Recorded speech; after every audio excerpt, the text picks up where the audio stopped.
நேத்து நடந்த RCB versus SRH மேட்ச்ல ஆர்சிபி மாசா வின் பண்றாங்க.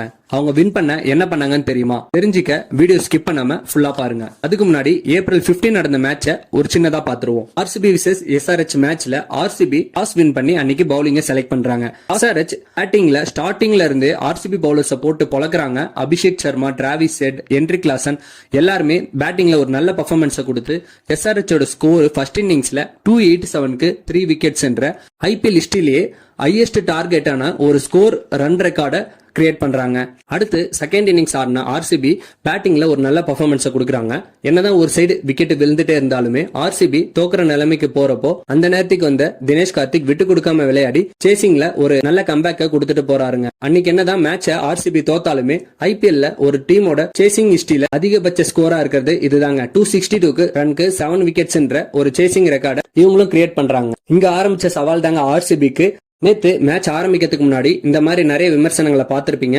ஆர்சிபிக்கு ஆப்போசிட்டா எஸ்ஆர்எச் இன்னைக்கு எவ்வளவு ஸ்கோர் பண்ணுமோ, 350ல இருந்து 400 அடிக்குமா, டிராவிஸ் ஹெட் 200 அடிப்பாரா, அபிஷேக் சர்மா 100 அடிப்பாரா அப்படின்ற மாதிரி நிறைய விமர்சனங்கள்லாம் போயிட்டே இருக்கிறப்போ நேத்து டாஸ் வின் பண்ண ஆர்சிபி ஏற்கனவே பண்ண அதே தப்ப பண்ணாம இந்த வாட்டி ஃபர்ஸ்ட் பேட்டிங்க செலக்ட் பண்றாங்க. விட்ட இடத்துல இருந்து ஆட்டத்தை ஆரம்பிக்கணும்ன்றதுதான் அவங்களோட முதல் குறிக்கோளா இருந்திருக்கு. நல்ல பேட்டிங் ஸ்டார்ட் அப் பண்ணி கொடுத்து மூவ் ஆன் ஆகிட்டு இருக்கப்போ ஒரு சைடு விக்கெட் விழுந்துட்டே இருக்கு. ஃபாஃப் டு பிளேசஸ் அவுட் ஆகுறாரு. என்னதான் அவர் அவுட் ஆகினாலுமே அடுத்து வந்த ரஜத் பட்டிதார் மயக் மார்க்கண்டோட ஒரே ஓவர்ல 4 சிக்ஸர் அடிச்சு டீமோட ஸ்கோர் அதிகமாகிறதுக்கு ஹெல்ப் பண்றாரு.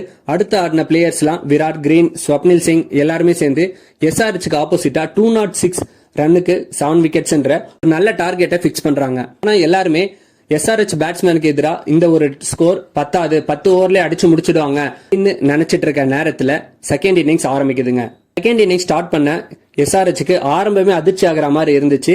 வில் ஜாக்ஸ் போட்ட ஓவர்ல டிராவிஸ் ஹெட், நேத்து அடுத்து வந்த மார்க்ராம், ஹென்ரிக் லாசன் இவங்க எல்லாருமே ஸ்வப்னில் சிங் போட்ட ஓவர்ல விக்கெட்டை பறி கொடுத்துட்டு போறாங்க. அதான் ஒரு சைடு விக்கெட் நிறைய விழுந்துட்டாலுமே வந்த பேட் கமின்ஸ் பக்கம் மேட்ச் போறப்போ பேட் விட்டு கொடுக்காம தன்னோட பேட்டிங் பெர்ஃபார்மன்ஸை வேற லெவல்ல பண்ணாரு. இந்த பிளேயர்ஸ் எல்லாம் சீக்கிரமா அவங்க அவுட் ஆகிட்டு போயிட்டே இருந்தாங்க.